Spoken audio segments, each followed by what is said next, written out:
Methali 15 na mstari wa kwanza tutafika 4. Tunasoma Methali 15 mstari wa kwanza hadi 4.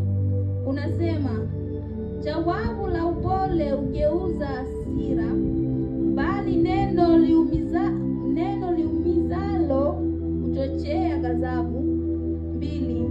Ulimi wa mwenye hekima utamka maarifa vizuri, bali vinywa vya wapumbavu umwaga upumbavu. 3. Macho ya Bwana yako kila mahali, yakimchunguza mbaya na mwema. 4. Ulimi safi ni mti wa uzima, bali ukorofi wa ulimi uvunja moyo. Amen. Haleluya. Kitabu cha Methali kimeandikwa na Mfalme Sulemani. Mfalme Sulemani ndo mwandishi wa kitabu cha Methali. Mfalme Sulemani akaambia kanisa la Bwana kwamba jawabu la upole ugeuza hasira, bali neno liumizalo uchochea ghadhabu. Jawabu la upole inamaanisha kwamba taji, faida ya nini? Ya upole ugeuza hasira. Yaani hata kama ukiwa na hasira, uenende kwa mtu ambaye hata kujibu, anakutizama tu, mwishowe ile hasira yako itaweza kuwaje? Utaigeuza tu, maana hautaongea na mtu ambaye haja kujibu. Anakuangalia, unafoka, yeye anakuangalia tu. Itazaa nini? Moja kwa moja anageuza. Naanza kuongea na nini? Kwa upole na utaratibu. Lakini yeye anapokuja na hasira, na wewe pia uwashe hasira, mtaishia wapi? Mnaunguza. Kwa hiyo, na ndio maana Methali ya Mfalme Sulemani ikasema kwamba jawabu la upole ugeuza hasira. Mwishowe 2 inasema, ulimi wa mwenye hekima utamka maarifa mazuri, bali vinywa vya wapumbavu umwaga nini? Upumbavu. Vinywa vya wapumbavu asili yake ni nini? Umwaga upumbavu. Kwa hiyo inatakiwa tujitenganishe sasa, tupate jawabu kulikoni kumwaga nini? Upumbavu. Lakini sasa kitakachosababisha wewe kutokumwaga upumbavu ni nini? Ni upole. Upole huo ndo utakaosababisha wewe kutokumwaga maneno ya upumbavu. Yawezekana mtu anaweza akakujia na habari ambayo sio halali. Ifanyeje? Umsikie tu, lakini usimjibu neno, bali utafakari sasa. Maana anapokuletea neno ya kukuumiza, na ukianza moja kwa moja na kumjibu, utamwaga maneno ya upumbavu. Kwa hiyo shika nini? Ulimi wako. Amen. Amen.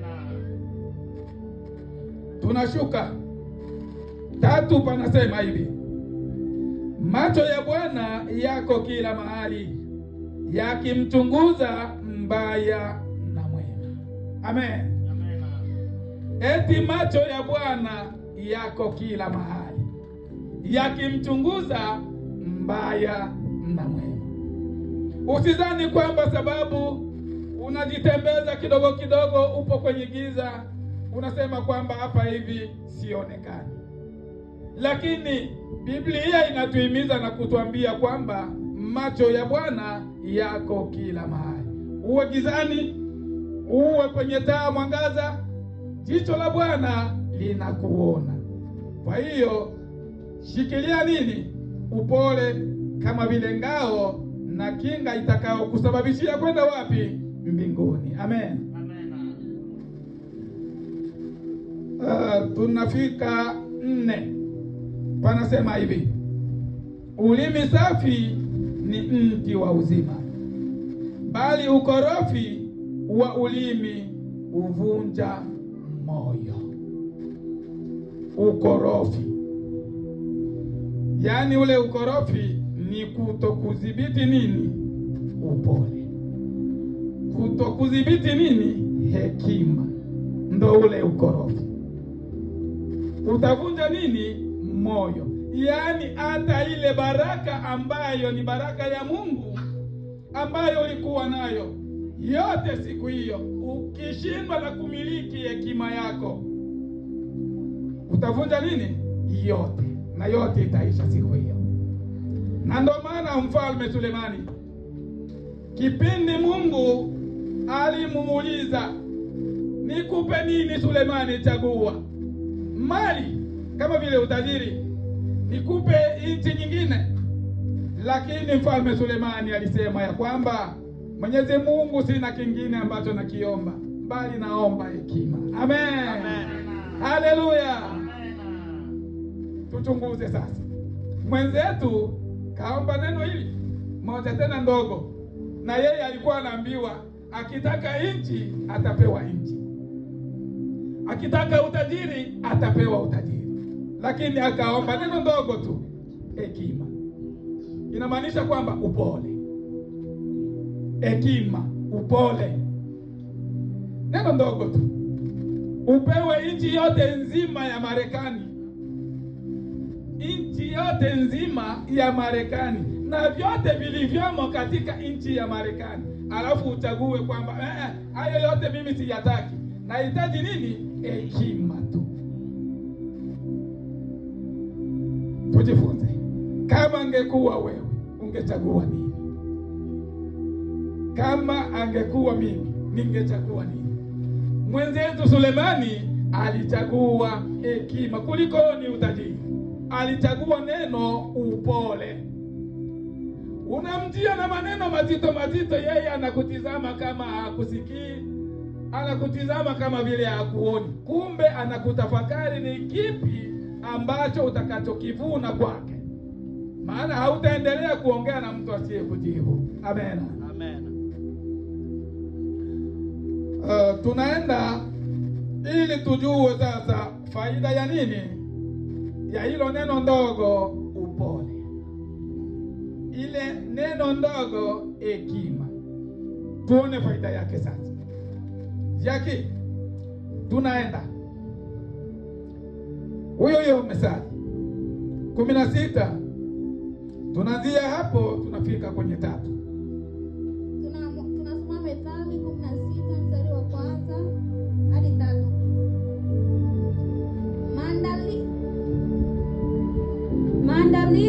Maandalio ya moyo ni ya mwanadamu, bali jawabu la ulimi kutoka kwa Bwana. 2. Njia zote za mtu ni safi machoni pake mwenyewe, bali Bwana huzipima moyo za watu. 3. Mkabidhi Bwana kazi zako, na mawazo yako yatathibitika. Haleluya. Amen. Neno nzito, neno nzito, tamko hekima, tamko upole.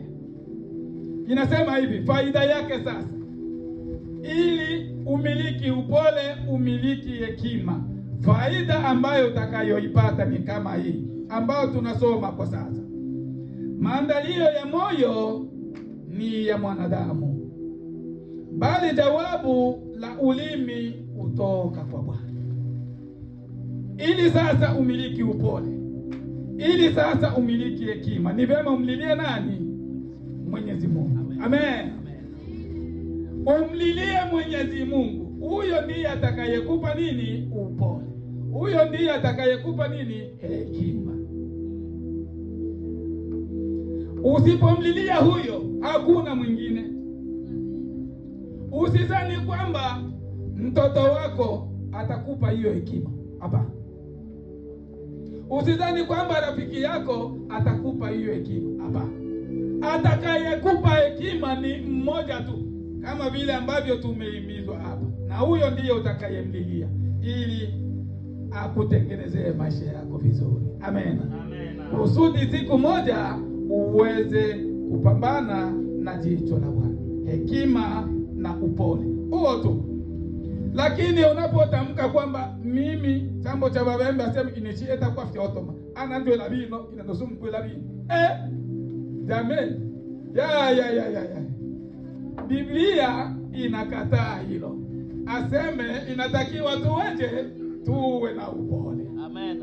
Lakini ukikaa kwamba inishieta kwa fyoto hili, yani utavuna mabaya. Amen.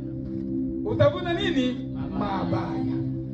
Na hatuji kukaa hapa na kupoteza muda wote huu ili siku moja tuvune mabaya. Hapana. Tukae hapa tupoteze muda wote huu na tuwe na tegemeo la kufika wapi? Mbinguni. Hiyo ndio faida na ndio shabaha ya Mungu kumtuma mwanaye ili afanyeje? Aje atufie, kama vile moja kwa moja Yohana 3:16 panasema, kwa maana jinsi hii Mungu aliupenda ulimwengu hata akamtoa mwanaye wa pekee, ili kila amwaminie asipotee bali awe na nini? Na uzima wa milele. Amen. Kwa hiyo tujitahidi, na mimi pia nikiwemo. Amen. Na mimi pia nikiwemo. Maana kitabu cha Mtume Paulo anamalizia kusema ya kwamba nimeshukuru sababu nimemaliza safari yangu kwa amani na usalama. Maana ameipita nini? Dunia inayojaa majaribu.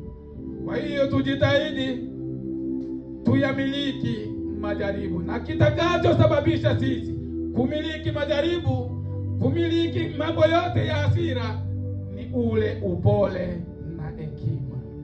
Kwa hiyo neno hekima na neno upole ni kitu kidogo, lakini kina faida kubwa sana. Tumeambiwa kwamba ni tuandikwe kwenye kitabu cha uzima. Kitakachosababisha uandikwe ni vile utakavyoishi hapa chini ya jua kwa kumwogopa nani? Mwenyezi Mungu. Hautaona mtu anayekujia kwa matatizo mazito na unamuona na macho sababu unamuogopa. Hapana, unaogopa nani? Mwenyezi Mungu. Usimkosee yule aliyetuma mwanaye wa pekee aje afe kwa ajili yako, na usimrudishe yule Yesu aliyekufilia msalabani safari ya pili. Tujitahidi wanadamu, tujitahidi wapendwa wa Yesu, ili siku moja tuweze kufika mbinguni kupitia neno upole na hekima. Neno hili na likae kwetu sote katika mioyo yetu, ili siku moja tupambane na Yesu Kristo hewani kama ilivyo agizo alivyotuagizia. Neno hilo libarikiwe. Amen. Amen.